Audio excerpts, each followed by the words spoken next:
Okay, so this is it. We're busting into the contact events. Thanks for everyone's patience. This has been lots of fun, just exploring my neighborhood. But now we're going to go into, the official contact events and kind of following through the paranormal and UFO activity that occurred for me on my travels. My first contact event happened when I was 16 years old. It happened in Coquitlam, and this is where I meet I have childhood contact events, but this is technically where I meet the elder. What I say is where the relationship started. The contact event happens coming home at nighttime, hanging out from friends. It happens on a field, and a V-shaped wingcraft is what I see. This is where I experienced the white room. Coquitlam actually has a fair share of sightings. There's a fascinating, again, I point out the fascinating stuff I found at the ufobc database. First and foremost, the Portman Bridge is really popular for having UFO activity. I don't understand that. The Portman Bridge is right there. Don't get it, right? Why the Portman Bridge? Why in this area? You got Colony Farms. It is along the water. You got water activity, a lot of water. But why Portman Bridge? I don't know. But I found lots of connections with Portman Bridge in the sightings. A husband and wife witnessed a huge mass of sparkling diamond bright lights moving slowly. I thought that was a really, that would be fascinating to see that. Again, Portman Bridge.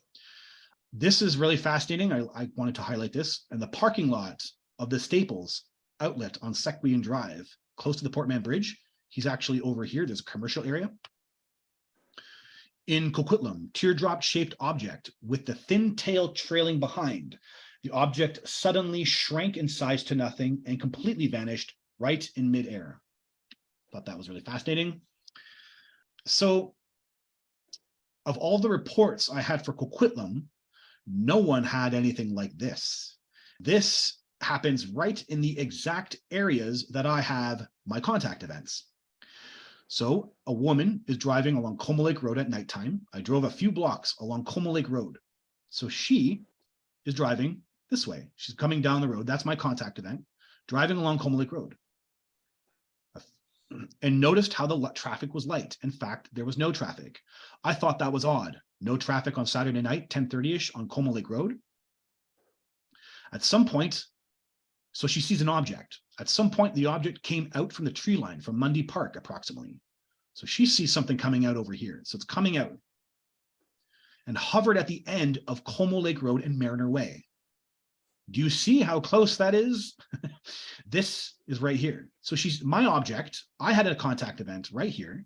A V-shaped wingcraft hovered over the houses. She's saying she's seeing something right over here. We're talking less than 100 meters. We're talking tens of meters away from my own craft. She witnessed a craft in 2014. It seemed to be directly over the fire station on Mariner Way. That is right here, by the way. That's the fire station. So she thinks it's right over here.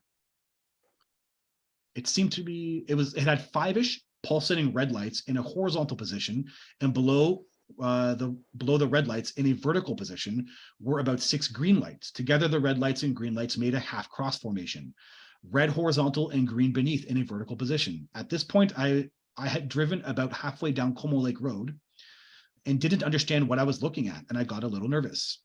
At this point, I still can't make out the shape of the object that is supporting the red and green lights, but it is moving up and slowly floating above the fire station. As I drove, somehow the form of the object became discernible. I couldn't see it very well because the body of the object was flat black. I really don't know how I was able to see that. And the object was gigantic. My object was gigantic also. Of course, I'd say it's a V-shaped wingcraft for myself. When I saw the size of the object, I freaked out. By now, I had reached the end of Como Lake Road and turned right onto Mariner Way. So she's here, and she goes down Mariner Way. Well, here's my second contact event right there.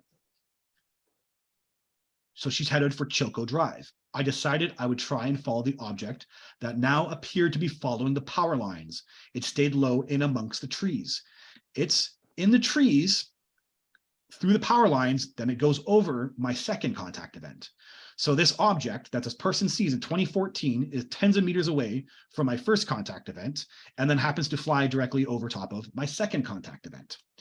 That is all very, very, very strange for me. So that's the part of the therapy that I talk about here. Like, oh my God. Some of these connecting pieces are insane. And you don't get any type of detail like this from any other contact or any other sighting in Coquitlam. So for it to be so detailed, so similar, so close and so exact to the location of my own, I just thought that was all very, very, very strange. So yeah, that's that.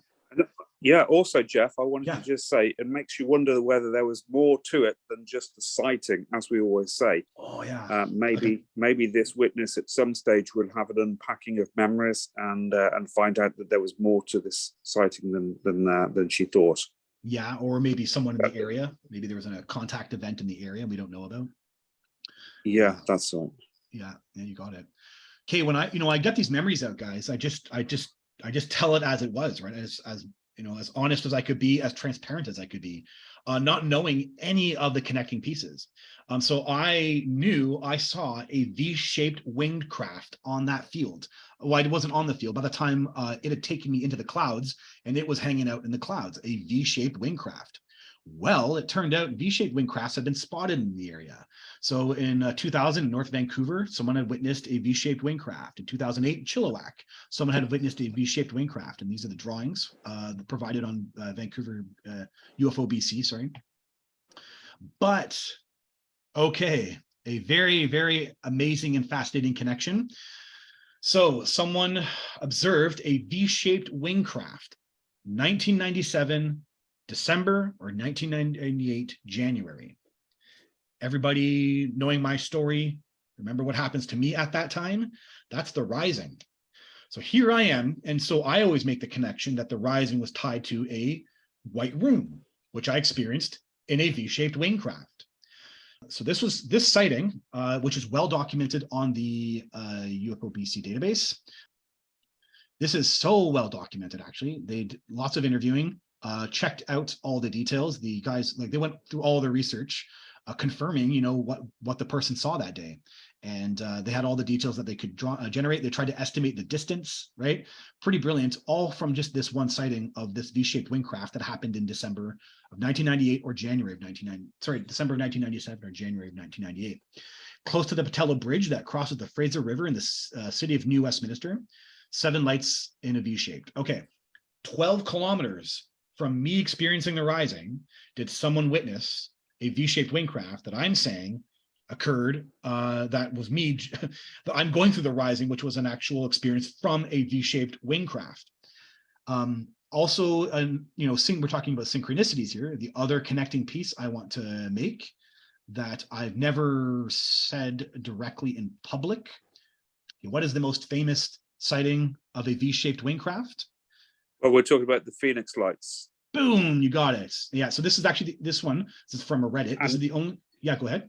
And in 1997 as well, March 1997, if I'm not mistaken, March 13th, wasn't it? Yeah. This is the only known video of the giant V-shaped UFO that flew over Phoenix. So someone actually videoed it, and it's not that great of a video. You can see the definition of the V-shape there. It does get in better resolution. There it is there. Okay, but here's the connecting piece. Why was everyone out? Why did the Phoenix lights happen? Why did so many people see the Phoenix lights? Do you know that, Ian? Do you know what was happening at that time? I'm not sure if there was some event going on locally or not. What's the story on that, Jeff? The Hale-Bopp comet. Oh right, yeah, I remember the Hale-Bopp comet and going out camping with my friends and my girlfriend and watching that in that time period. To see the crazy synchronicity for those who shall not be named, chapter 10 of my book, right? The Hale-Bopp comet, the largest sighting. I say that those people had the white room experience because that's some similarities that I thought that were similar to that experience. Here I am saying the rising was connected to the white room experience, all taking place inside a V-shaped wing craft. So for me, that's just a huge synchronicity, a huge part of the insane puzzle of the experience. So yeah, this is my whole thing here, right? I was in a V-shaped wing craft. That's what it looked like. you're not thinking about this stuff, right? I'm just getting the memories out when I was doing it, hypnotic regressions. I'm not recognizing, I'm actually walking down a very, very, very long hallway, and there was consecutive rooms all the way down it, just like it would be if you were in a V-shaped, if you're in one of the angles, one of the wings of the V-shaped wing craft. And there was a hangar at the top, and then the kind of control spaces and medical and the white room in the base. So yeah, totally insane stuff. Also, the connecting piece, the light absorbing black. I kind of said this, the first drafts of the book, that the black of the craft was blacker, like the black, like blacker. It's so black it can blend in with the night sky. Well, that's exactly how someone described theirs. A triangle so black it blended in with the night sky. The object was triangular and very black. Although the day was sunny and clear, the object did not reflect any light and looked like a hole in the sky. These are all consistent with my own experience, looking blacker than black. I just thought, those were very fascinating connections with, this black object that I see. And it was at Vancouver UFO, we actually had the Oregon MUFON director, and he was the one who actually said someone had shined up. So there's a triangle craft over top of a lake, and someone shunned their flashlight on it, and it was light absorbing, and you couldn't see, the image or the light of the flashlight on it. And so they confirmed, but that's Vendetta black. It's actually a type of light absorbing black. So that's all a very fascinating large picture about whatever technology they're using here. This is not black like you'd paint a car black or your TV is black. This is a light absorbing black, a different type of black, and it's a very different experience when you're around it. Yeah. And Jeff, let me just jump in there and say, there's a very famous case from the Project Blue Book from the 1951 Lubbock, Texas, the famous Lubbock lights. There's even a photograph of that still available, and anyone can search that and look at that case for themselves. But it just shows these boomerang-shaped or V-shaped wing craft lit with lights on the leading edges, have been around for a long time and photographed for a long time. It's really interesting stuff. Yeah. My second contact event, the only thing I wanted to say to that is, so when I say July 1st, 2019 was when I got my memories out. I actually went to Mundy Park, and then I remembered an event that me and my friends had. So this is actually a video of me. I won't play the video. I'll just describe it here, but so this is Mundy Lake right here. And I'm remembering a paranormal event that we had. So, let me show you where that is. So Mundy Lake is, so we hung out here, right? Me and my friends, and this is Mundy Lake.